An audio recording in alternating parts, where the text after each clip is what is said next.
So today we will discuss capsules versus colonoscopy, and we'll touch a little bit on diet and the effects of it, potential effects of it in the bacterial load on the gut. Again, I'm not a doctor and I'm not a dietitian or a certified dietitian. This video is based on studies that I have read online, my experience, and discussions I had with many people. So there is no difference that's been found between colonoscopy or capsules for an FMT. There was a study that I'll try to attach to this video below, and it showed virtually no different, not even 1%. It's like pretty much the same. I know that a lot of colonoscopy procedures have a rinsing process before. I really don't see how this really does much. However, that's the protocol that's used currently. So beside the literature, why, if there is evidence that there is no difference? And I have no answer to that, except for one is the procedure that was approved by the FDA for C. difficile, Clostridium difficile, and no one tried doing a clinical trial, and also the capsulation process is really of feces is not really something you can probably patent. Anybody can take it and use it. So a doctor performing this procedure or a pharmaceutical company providing this product will really have no competitive advantage over another, and the doctor will not make as much money, because once you go through this procedure, it's over $12,000. The price will significantly come down if capsules will be available. Most people respect the doctor's office, so and there is the gagging reflex. I struggle with this at first, and I have worked with very gross things like human cadavers. I worked as a child in a third world country with animals, and I had thousands of animals dying. It was vomit and diarrhea everywhere. I work with bacterial fermentation, where the product is just, it's hard. And I still struggle with this. I had to, and I have a video that I created to help you deal with it, of how I deal with it mentally, and how I try to block it with different scents. I don't use it often because I eventually become accustomed, but it's hard for a lot of people. So the way we address things in the medical industry, and I'm a quality engineer in the medical industry, biomedical industry, is we look at the risks of the different procedures. And we look at the user, we look at the doctor, at where he administers this, and we try to mitigate the risks. So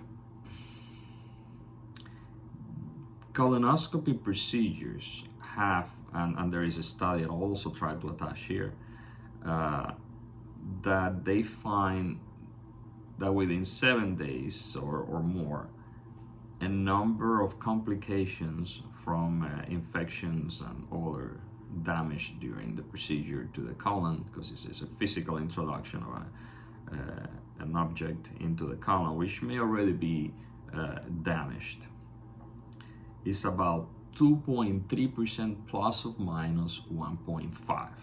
That's the average. Some clinics have as much as 20% issues where the donor needs to ends up in an emergency room or treatment afterwards. And it is hard to adjust the dose. Once you're going through the procedure, they're going to give you the dose. It does not change. 70 milliliters or somewhere around there. There is also potential complications with anesthesia, because I mean, who wants to have a colonoscopy while they're awake? It depends on your age. It might not be a feasible, or how you respond to anesthesia. It might not be feasible. And I don't mean to scare you. This is a well-known fact about the industry. Most people just don't think about it. And the reason for the complications and the issues is when OR rooms process sick patients, and sick patients tend to have some really messed up organisms that have infected them because their immune systems are low, and these organisms can live 24 hours or more in inanimate surfaces. There is stuff that lives weeks, or at least a week, that I have read about. ORs, they have cleaning and filtration, and they do a great job. But you know, everything is out in the open when you're in the OR. They cannot just close the OR and do environmental testing. That will take days, and that, you know, you will have to do a procedure every 2 procedures a week, basically, and that, you know, the cost is, no one can have a surgery because of this cost, which is different in pharma. In pharma and the biotech industry in general, we just when this room doesn't work out, we have several rooms, or we have different equipment. We quarantine the product, etc. So we do volumes. We can sterilize. You cannot sterilize a patient and all the people are working. That's just not feasible. I don't think the patients or the doctors will enjoy that very much. Risk assessment of capsules. I'm not selling you to do your own capsule, so please understand. You do what you can, when you can, if you can, how you can. You need a donor available, and I'm lucky that my donor is related to me and I know his entire medical history, so I don't really have to worry about that. I know pretty much everything about the life of the donor. Once you go, the way industry assesses a donor is they look at their history, their blood, they take samples of their stool. They do, when I say patient histories, they go through a questionnaire that's created by multiple agencies, FDA, CDC, AATV. This thing is 45 minutes long to do at best. From my memory has been some time since I was in charge of this. I developed a couple of questionnaires in the industry for tissue banking. And it's probably very, very similar, if not exactly the same thing. It's very invasive. They're going to ask you about your sexual history in gruesome details. If you've been in jail, if you had anal sex, so on. If you had a tattoo, I mean, it is very, very lengthy.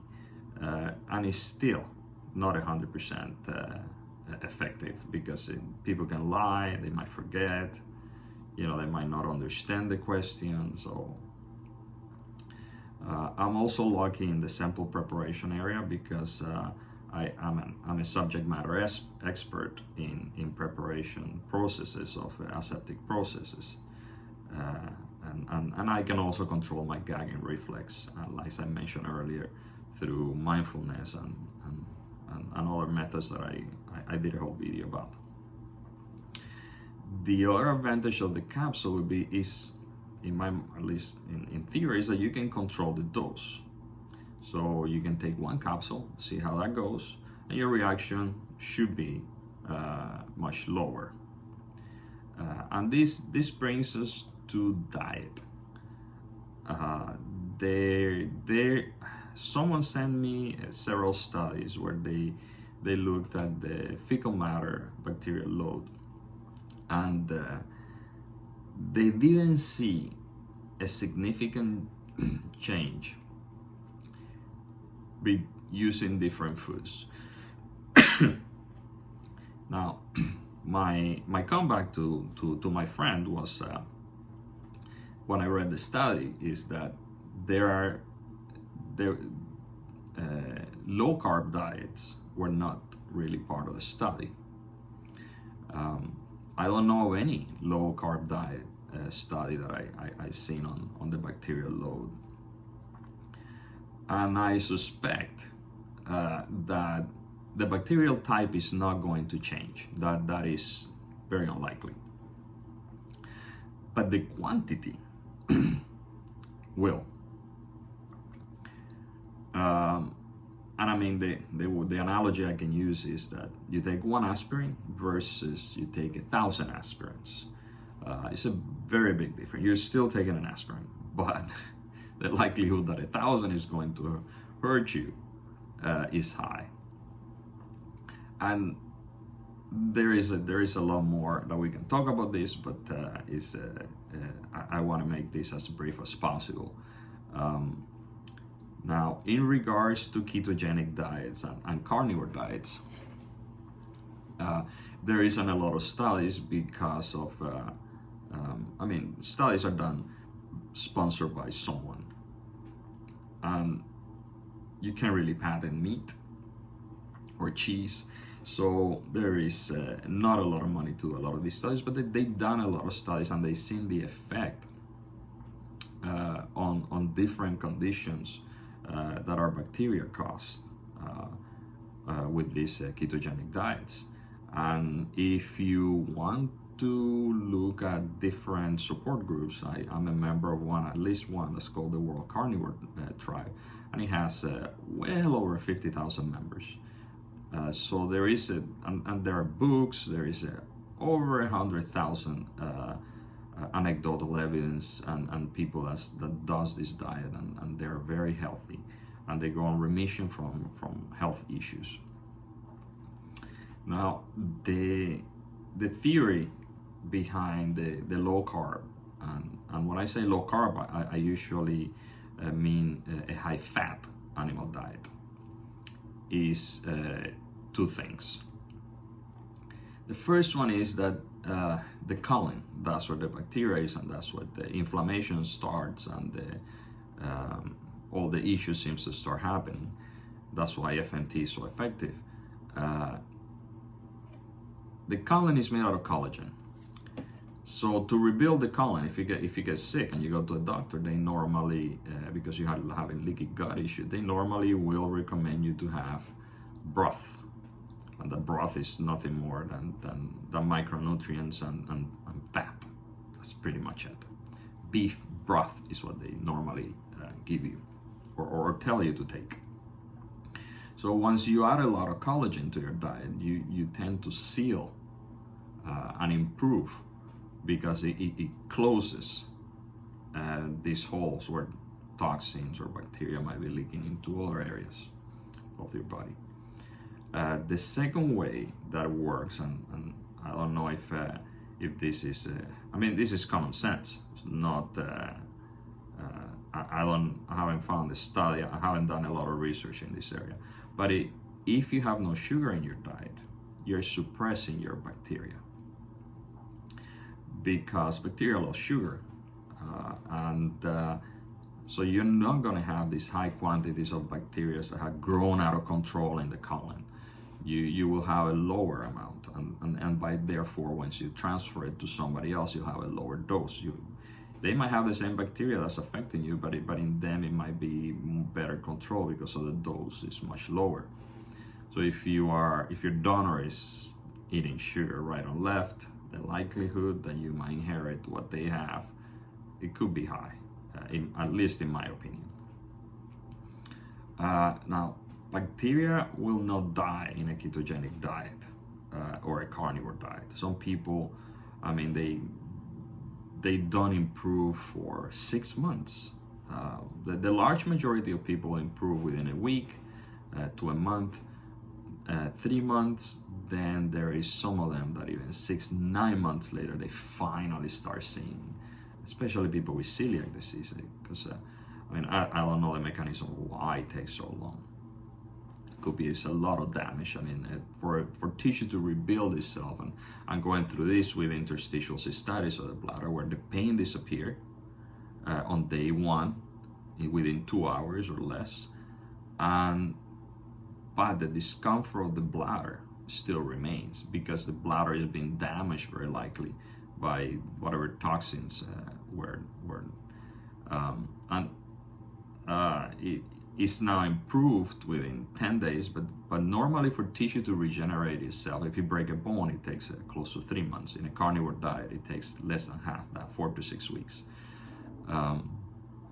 If you damage tissue, it could take up to 9 months or a year to rebuild itself. The entire body rebuilds itself within a year. So everything you have, everything that makes you, will be replenished within a year. There is some trace minerals that I think it take longer, but from my recollection, your entire body, mostly 99 point something percent, it just replenishes. Bacteria can still grow using amino acids, which is proteins. So I mean, you can have if you have a high protein diet, bacteria will break this down, or any protein, and they will survive. They can encapsulate themselves and survive. They're not going to die. They'll be there. The moment you have sugar or too much sugar for a significant period of time, they're coming back. So this is why and this is not a recommendation, this is why I do a low carb diet. And because I'm doing a self-experimentation, I'm the only person I know that's ever tested fecal matter transplant for interstitial cystitis of the bladder. I need to know if it is really effective. So I'm testing a number of, still a low amount, but a number of carbohydrates, alcohols, because we react heavily. We get really bad flares when we eat a number of foods. So I experiment with different foods. So I do increase, and if I just feel I just stop eating for 12, 24 hours, and I feel much better. So I hope you enjoy this discussion, and please subscribe, that I will try to continue to make videos and post them as frequently as I can, whenever I see that people have questions that I may possibly have an answer, or at least I can analyze it. It's normally what I do. I just look at root cause of issues and for the industry and for doctors. I try to resolve them. I use sometimes the aid of a lot of subject matter experts, so I know about many areas enough to solve problems within the industry. And contamination is one of the things that I work on when there is an issue. I get called and I give advice on how to solve it.